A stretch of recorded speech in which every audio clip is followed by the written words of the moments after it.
Assalamualaikum dear students, welcome to my YouTube channel Bryce Parks Academy 699। इस video में हम discuss करने जा रहे हैं रिलेटिविस्टिक लीनियर मोमेंटम के linear momentum. Relativistic linear momentum क्या होता है? रिलेटिविस्टिक लीनियर मोमेंटम का मतलब ये होता है जब स्पीड ऑफ लाइट इतनी ज़्यादा हो, स्पीड जो है वो इतनी ज़्यादा हो कि स्पीड ऑफ लाइट को अप्रोच कर रही हो, तो इस केस में इस बॉडी का जो मोमेंटम होगा वो रिलेटिविस्टिक लीनियर मोमेंटम होगा। फर्ज करें बहुत सारे ऑब्जर्वर्स हैं और हर एक जब वो डिफरेंट नेचुरल रेफरेंस फ्रेम में मौजूद हैं, किसी आइसोलेटेड कोलिजन को देखते हैं दो पार्टिकल्स के दरमियान, यानी कोई कोलिजन होता है दो पार्टिकल के दरमियान, आइसोलेटेड कोलिजन होता है यानी किसी किस्म की बैरूनी जो है वो मदाखलत नहीं होती। क्लासिकल मैकेनिक्स में हम जैसे कि जानते हैं कि वो जो ऑब्जर्वर वो मेजर करेंगे different velocities for the colliding particles, यानी कि तमाम पार्टिकल के लिए जो वेलोसिटीज होंगी वो डिफरेंट होंगी, लेकिन वो सब इस बात वो फाइंड करेंगे कि law of conservation of momentum hold करता है,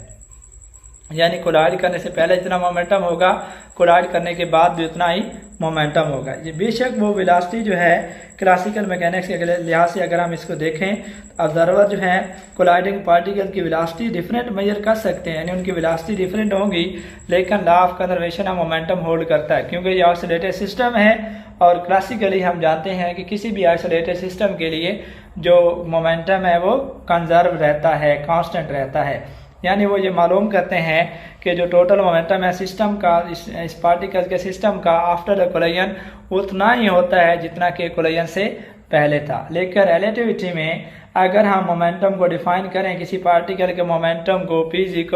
mv, तो जो टोटल मोमेंटम है वो कंजर्व नहीं होता ऑब्जर्वर के लिए जो कि डिफरेंट इनर्शियल फ्रेम्स में हो, यानी अगर ऑब्जर्वर डिफरेंट इनर्शियल फ्रेम्स में अगर हैं तो टोटल मोमेंटम कंजर्व नहीं रहता। लिहाजा हमें मोमेंटम को रीडिफाइन करने की ज़रूरत है ताकि जो law of conservation of momentum है वो कंजर्व रहे। तो अब हम न्यू डेफिनेशन देखते हैं रिलेटिविस्टिक लीनियर मोमेंटम की। फर्ज करते हैं कि एक पार्टिकल है जिसका मास m है, कांस्टेंट वेलोसिटी v के साथ वो पॉजिटिव x डायरेक्शन में मूव कर रहा है। क्लासिकली हम जानते हैं कि मोमेंटम बराबर होता है मास टाइम्स वेलोसिटी, एंड हम जानते हैं कि velocity is the time derivative of position, तो हम v की जगह लिख सकते हैं डेल्टा x/t, डेल्टा t, यानी हमारे पास ये कोई पार्टिकल है जिसका मास m है, पॉजिटिव x डायरेक्शन में v वेलोसिटी के साथ मूव कर रहा है। यहाँ पे जो डेल्टा x है this is the distance travel by the particle in time delta t, के डेल्टा t टाइम में वो जो डिस्टेंस ट्रेवल कर रहा है पार्टिकल। हमें रिलेटिविस्टिक एक्सप्रेशन मालूम करना मोमेंटम के लिए, तो हम न्यू डेफिनेशन स्टार्ट करते हैं। वो start with the new definition P = m delta x delta t0, यानी वहाँ पे हमने डेल्टा t टाइम लिया था लेकिन डेल्टा t टाइम नहीं होगा। अगर हम रिलेटिविस्टिकली देखें तो टाइम यहाँ पे डेल्टा t0 होगा। Delta x is the distance travel by a moving particle as viewed by an observer watching that particle, यानी डेल्टा x वो डिस्टेंस है जो कि मूविंग पार्टिकल ट्रेवल कर रहा है जब उसको एक ऑब्जर्वर देखता है जो कि उस पार्टिकल को वॉच कर रहा है, तो ये डिस्टेंस है उस मूविंग पार्टिकल का। और डेल्टा t0 वो टाइम है जो कि रिक्वायर्ड है ट्रेवल करने के लिए इस डिस्टेंस को, तो ये वो ऑब्जर्वर मेजर नहीं कर रहा जो कि मूविंग पार्टिकल को देख रहा है, बल्कि वो ऑब्जर्वर मेजर कर रहा है जो कि पार्टिकल के साथ मूव कर रहा है। यानी एक ऑब्जर्वर देख रहा है कि पार्टिकल ट्रेवल कर रहा है और एक ऑब्जर्वर ऐसा भी है जो पार्टिकल के साथ ट्रेवल कर रहा है, तो ये डेल्टा t0 टाइम वो है जो ऑब्जर्वर उस पार्टिकल के साथ ट्रेवल कर रहा है, वो जो टाइम मेजर कर रहा है वो टाइम डेल्टा t0 है। पार्टिकल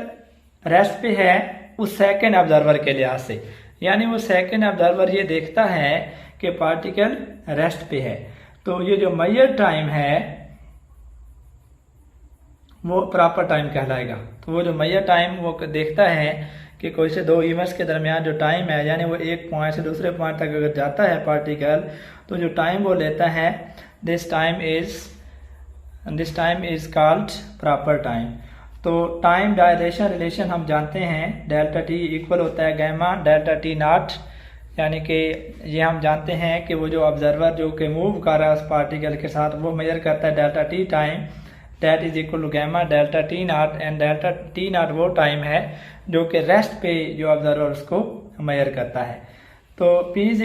m हम ऐसा करते हैं, हमारे पास जो है इक्वेशन हमने ऑलरेडी डिफाइन किए हुआ है मोमेंटम को, delta x over delta t not, हम इस इक्वेशन को डेल्टा टी से डिवाइड भी कर देते हैं, डेल्टा टी से मल्टीप्लाई भी कर देते हैं। तो यहाँ पे हम देख लें कि डेल्टा टी से मल्टीप्लाई किया, डेल्टा टी से डिवाइड भी किया, ये डेल्टा टी नॉट जहाँ नीचे आ गया, P इज इक्वल टू ये तो delta x over delta t आ गया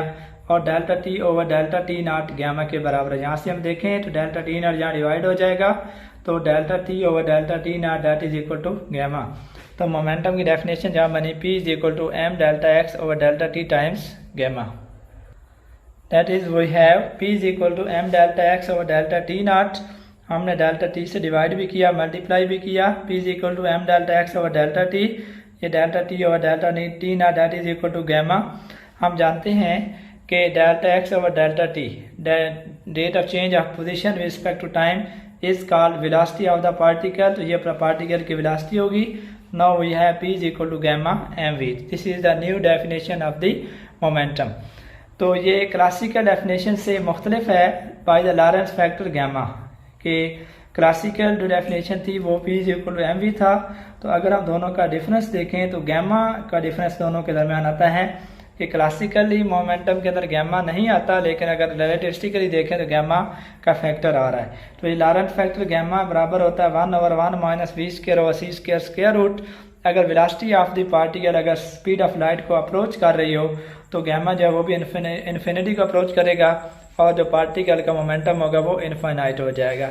लेकिन जब वेलोसिटी जो है वो classically very very less than speed of light, अगर वो जो पार्टिकल की वेलोसिटी है स्पीड ऑफ लाइट से बहुत ज़्यादा कम है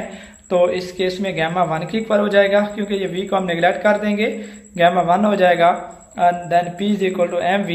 विच is the relativistic equation for P, जो कि रिड्यूस हो जाती है क्लासिकल एक्सप्रेशन में। यानी अगर very very small speeds as compare to the speed of light, तो ये जो रिलेटिविस्टिक मोमेंटम का जो एक्सप्रेशन है ये रिड्यूस हो जाता है, जो क्लासिकल एक्सप्रेशन है मोमेंटम का उसमें ये रिड्यूस हो जाता है।